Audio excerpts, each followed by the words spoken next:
Fíjate, yo hay algo que no puedo tragar, pero yo creo que ahora lo importante es resolver este problema y que Israel pulverice a estos hijos de puta. Porque haya sido como haya sido, eso se podrá verificar en un segundo momento. Y ahora lo que urge es que esta gente, que este Hamas sea destruido, no castigado para que dentro de 6 meses fuera catarro, candela. Pero no queríamos dejar pasar más días sin por lo menos empezar a dar esto, no con mi descarga de lengua de chucho, que no sé nada, sino con alguien que conoce, que tiene conocimiento de causa y puede dar una visión un poco más completa.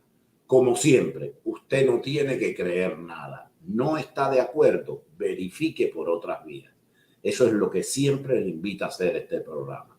Y ya verá si nos da razón o no nos da razón. En cualquier eventualidad el programa gana porque te pone a pensar. Y ese es el objetivo primario. Después, si estás de acuerdo, more power to me. Ok, hazme esta breve reseña que tú querías hacer sobre este dilema israelí-palestino para poner sobre todo a los que están dentro de Cuba en un contexto histórico, por favor.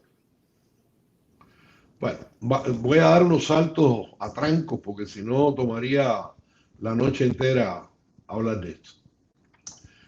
En esencia, los judíos que estuvieron 800 años esclavos en Egipto,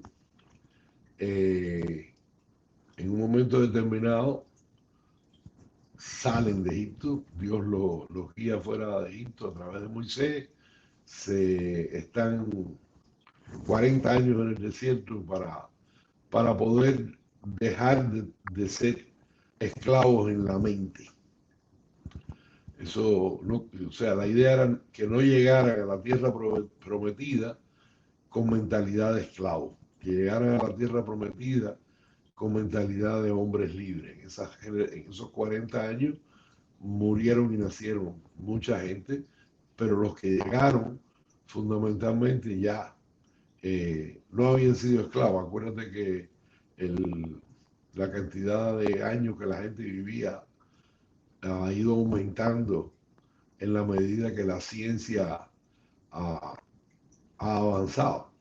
Pero bueno, se fundan los reinos de Judea e Israel, el rey David, Salomón, todas esas cosas, y empiezan a ser invadidos sucesivamente por diferentes imperios.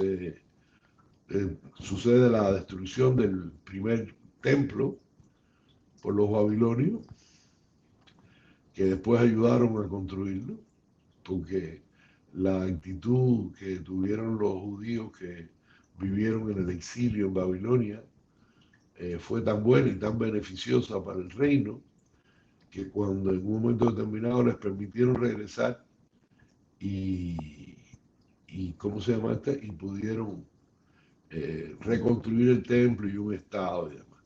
Y así siguieron siendo invadidos muchas veces. Pero para hablar de lo más contemporáneo, en un momento determinado el Imperio Romano se impone.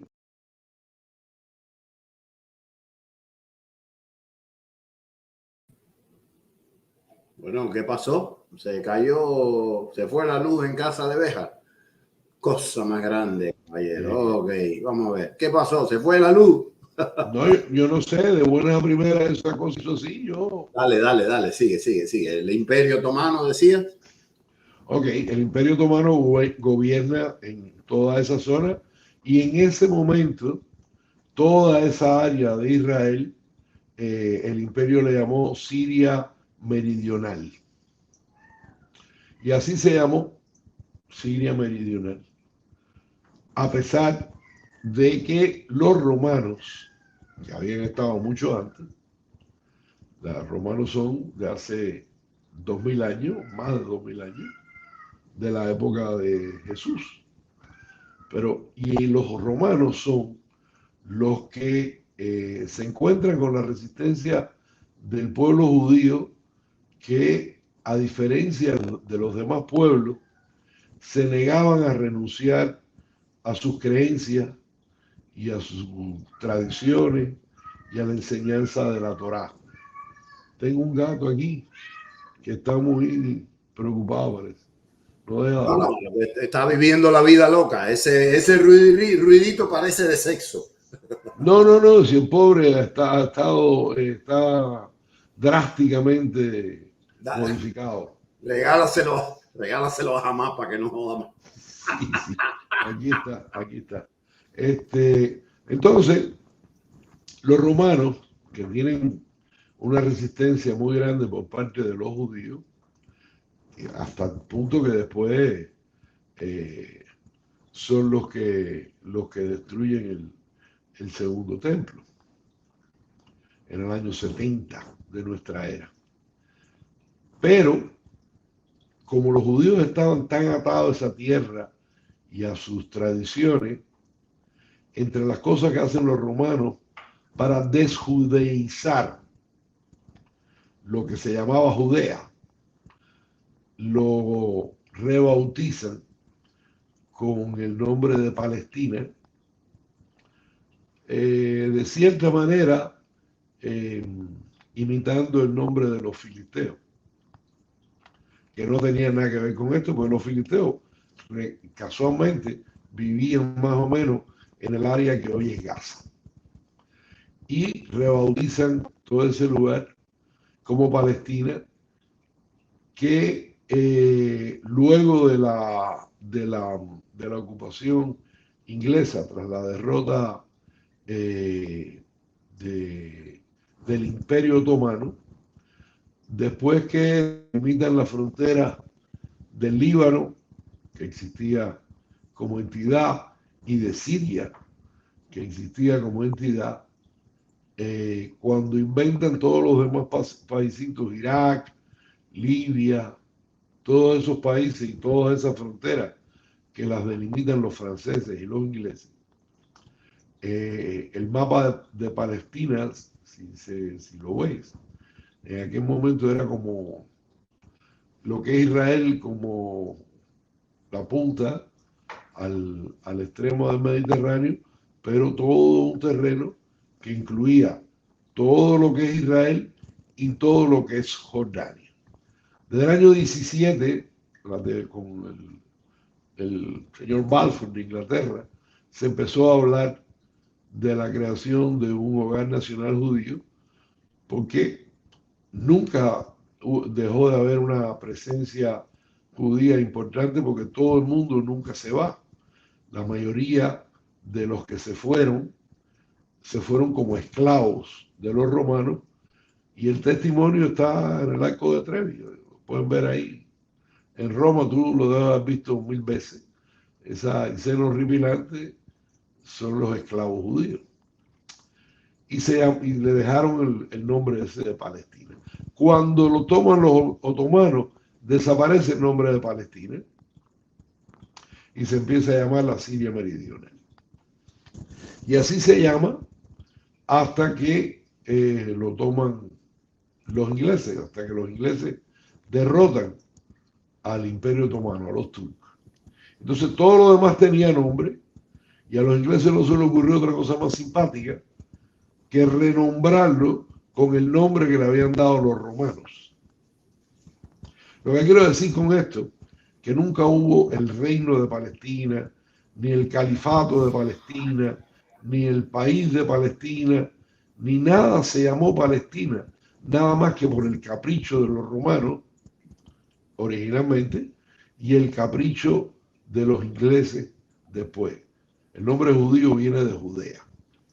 El sionismo, esa palabra tan vitupeada o vapuleada que asquerosamente la han comparado con el nazismo algunos canallas, el significado del sionismo no es nada más que el regreso a la tierra de Sión de los hijos de Israel. Ese es el sionismo. Y ese movimiento comienza, bueno, no comienza porque ya había habido miles de judíos que ante los horrores de los pogroms y del antisemitismo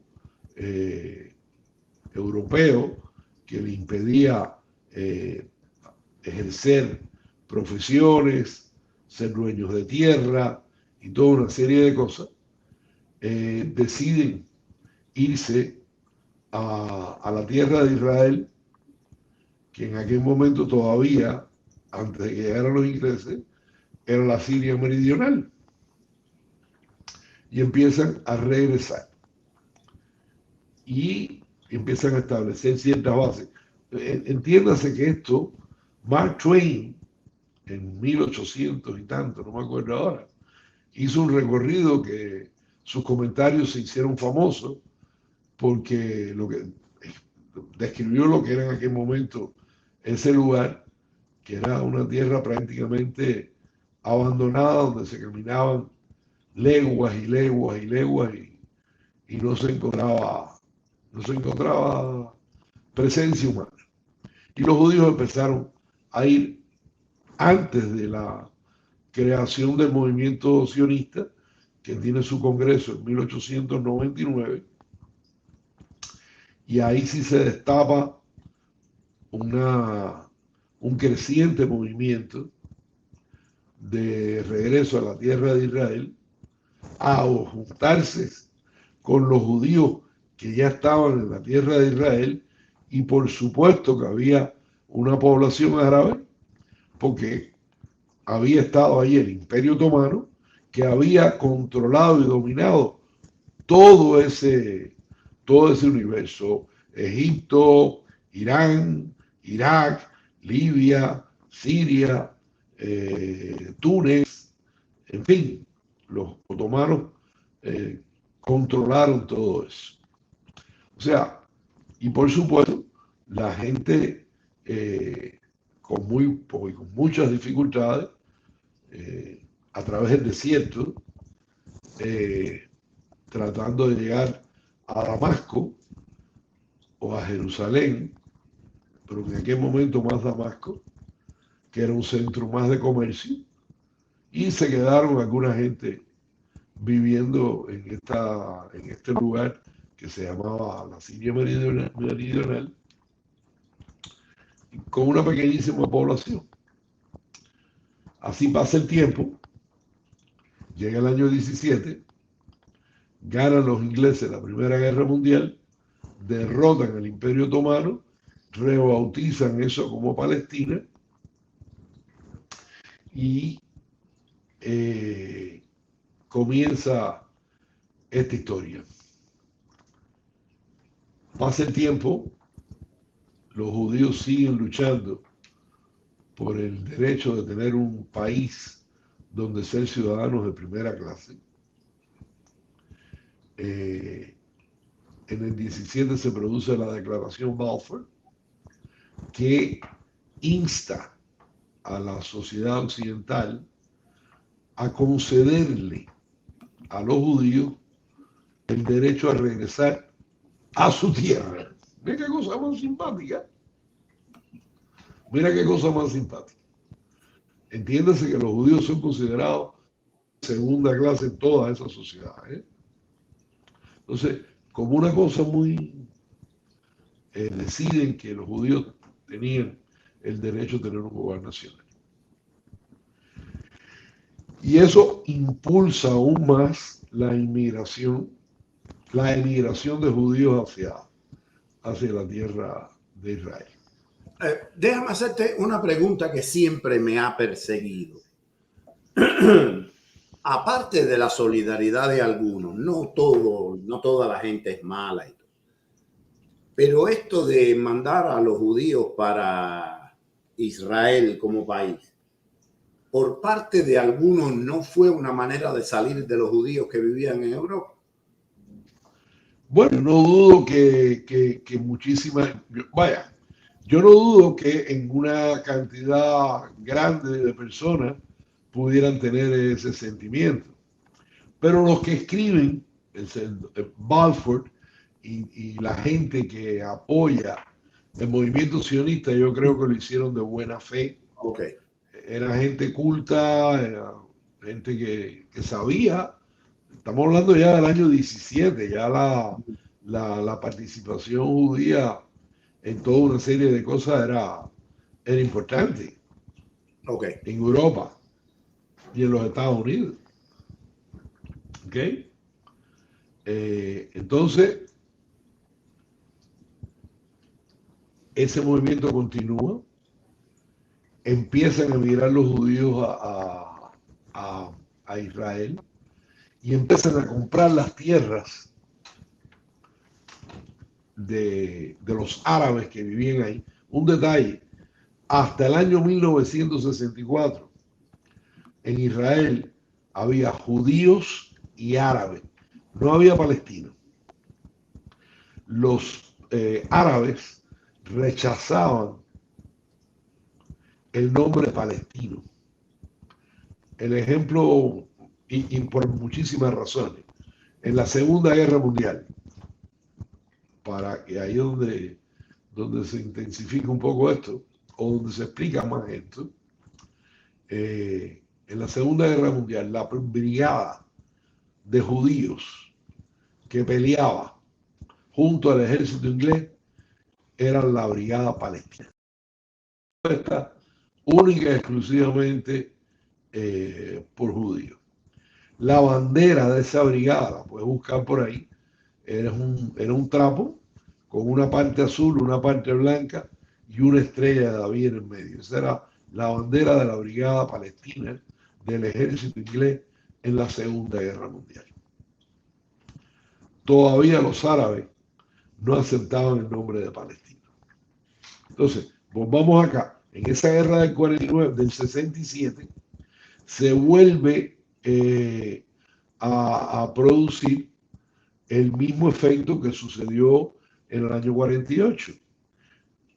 Gamal Abdel Nasser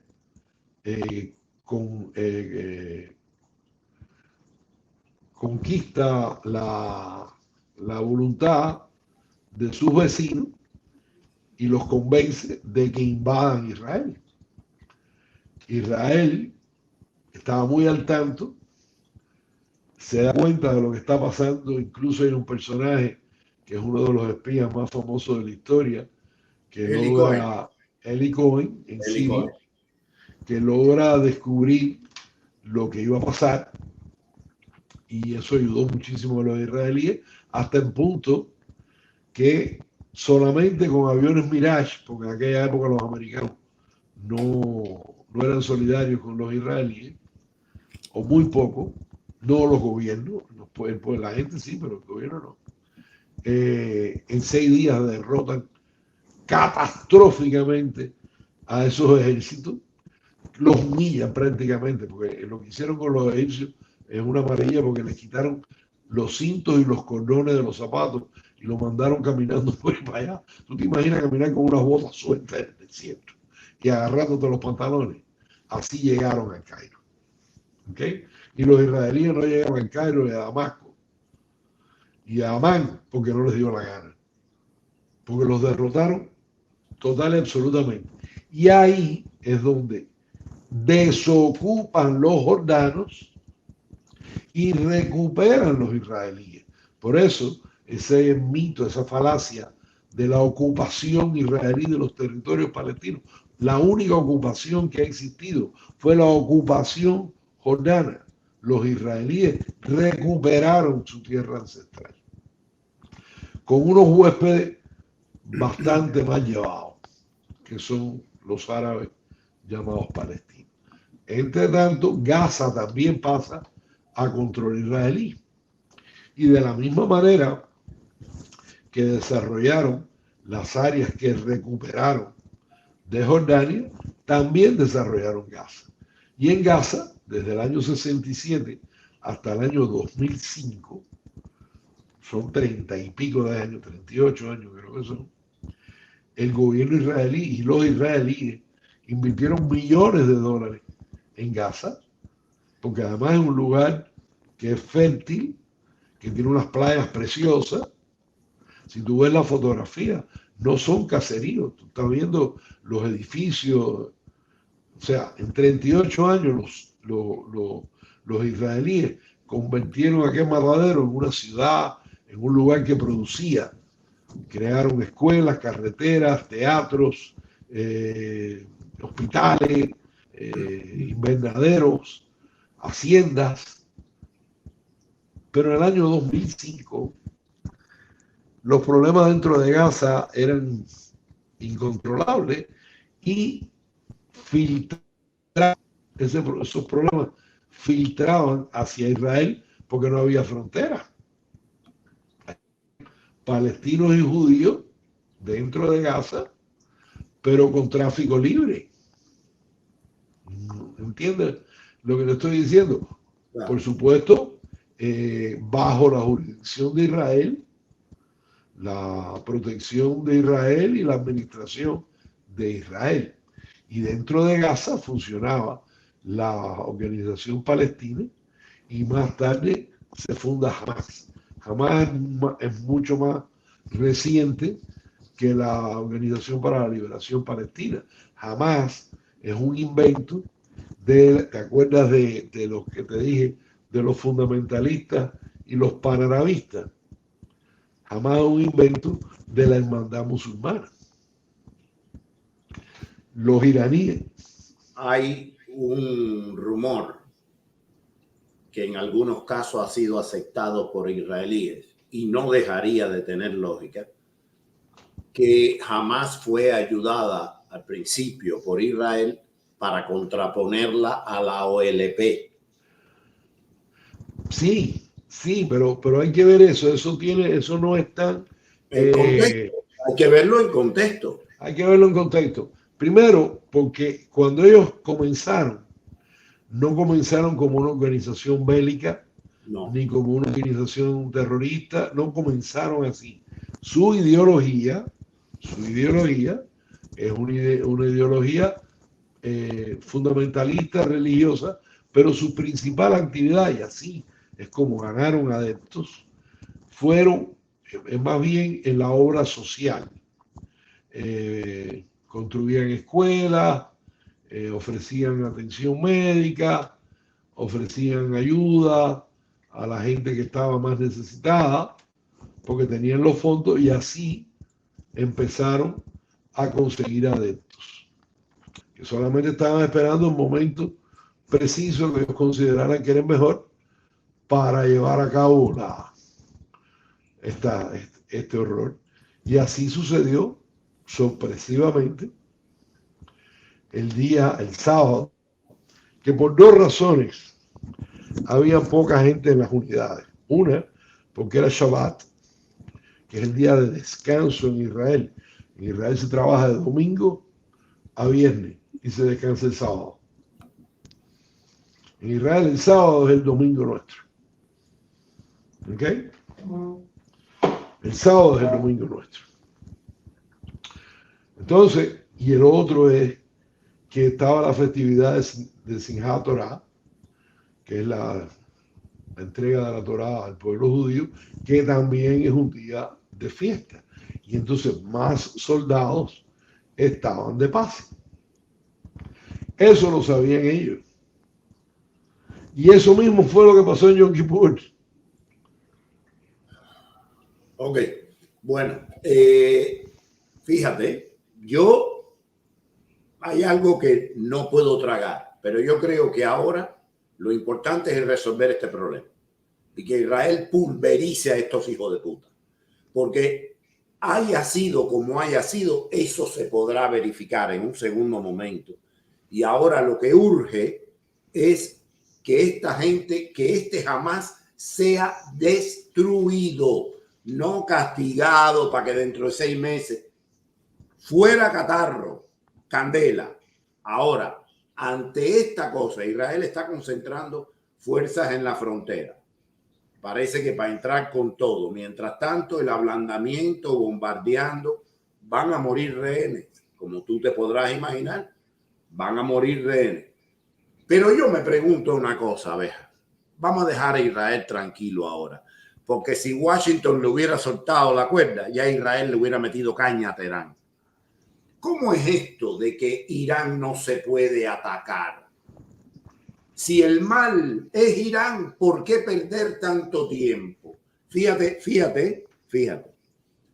Los ayatolas, el primero, Khomeini con la K, cuando Carter estaba en París, y yo creo que en un programa tuyo, o tú o Hagi, me dijeron que todo el mundo sabía dónde estaba el ayatola, era público, los servicios secretos, la Sûreté francés, la DIGO italiana, la CIA. Vivía libremente en París, nadie lo molestaba. Okay. Si un tipo es tan extremista, yo le modifico la salud y ya. Pero es que el problema es que en ese momento habría sido asesinar a un pobre viejo. Oye, tú perdona que yo insista, pero los analistas del espionaje no leían la basofia que ese hombre escribía, o ese hombre se radicalizó en 3 días. Por Dios. Déjame tratarte de explicar lo que yo pienso. No. Estoy cabrón, coño. Dale para adelante. Mira, los americanos, cuando le da por hacer bien, son buenísimos. Pero cuando le da por pensar que se la saben todas, pueden hacer un daño tremendo. El régimen del Shah, Reza Pahlavi, de Irán, no era papita papeada. Era un régimen tan cruel y tan criminal como puede ser cualquier otro régimen del Medio Oriente. Y pon el nombrete que tú quieras. Hussein, Gaddafi, ¿cómo se llama? El Bashar de Siria, el que tú quieras.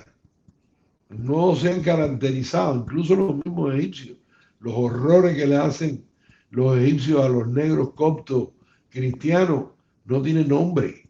Y además nadie lo sabe, porque controlan además la prensa.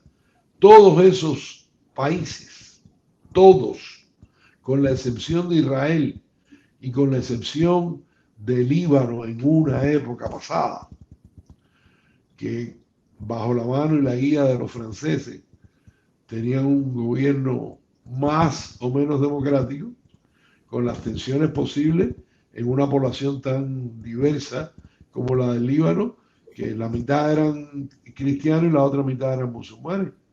Y dentro de esos musulmanes habían chiitas, que no creen, esa gente sí no comen en casa de nadie, como dices tú. Okay.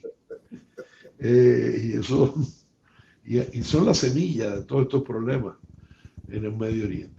Entonces, a Carter, que le daba mucho asco las violaciones de los derechos humanos de los que fueran comunistas o que fueran enemigos de Occidente, empezaron a darle cuerda a eso y que echar mano.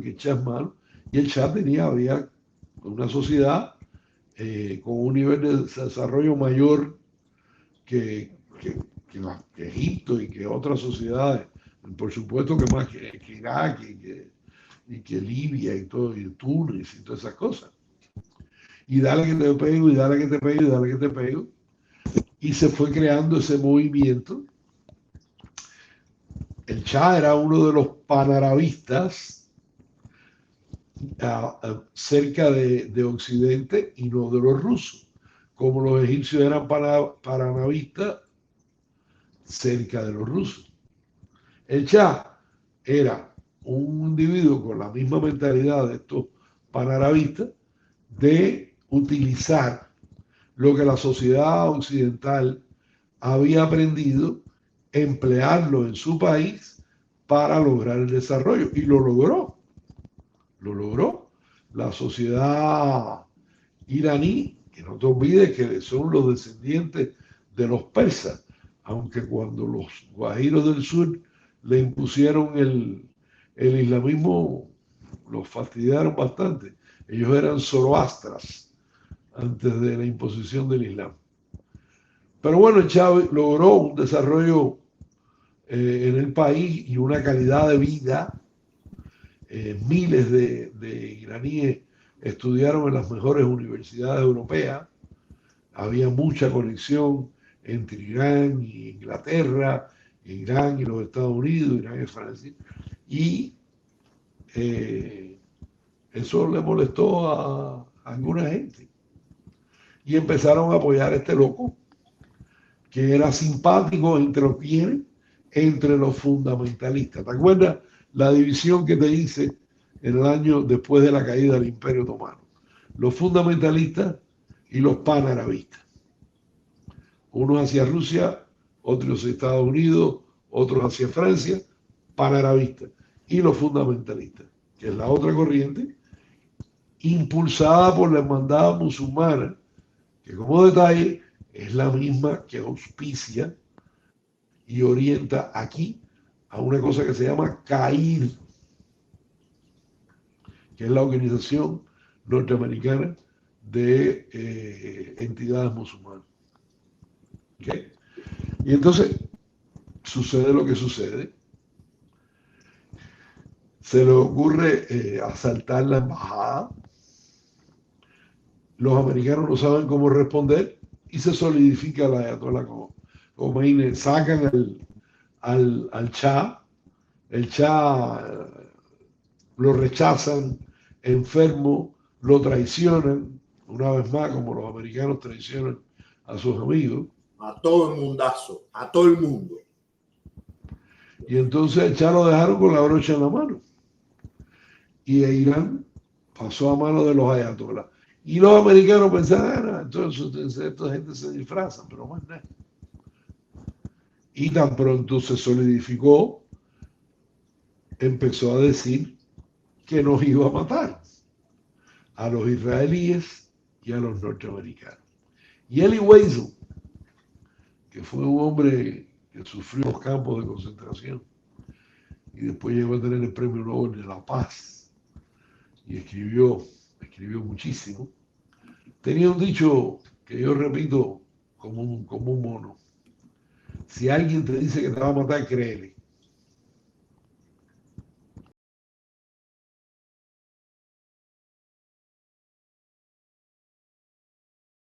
Señores, yo soy Andrés Albuquerque, este es nuestro espacio y nosotros no nos rendimos.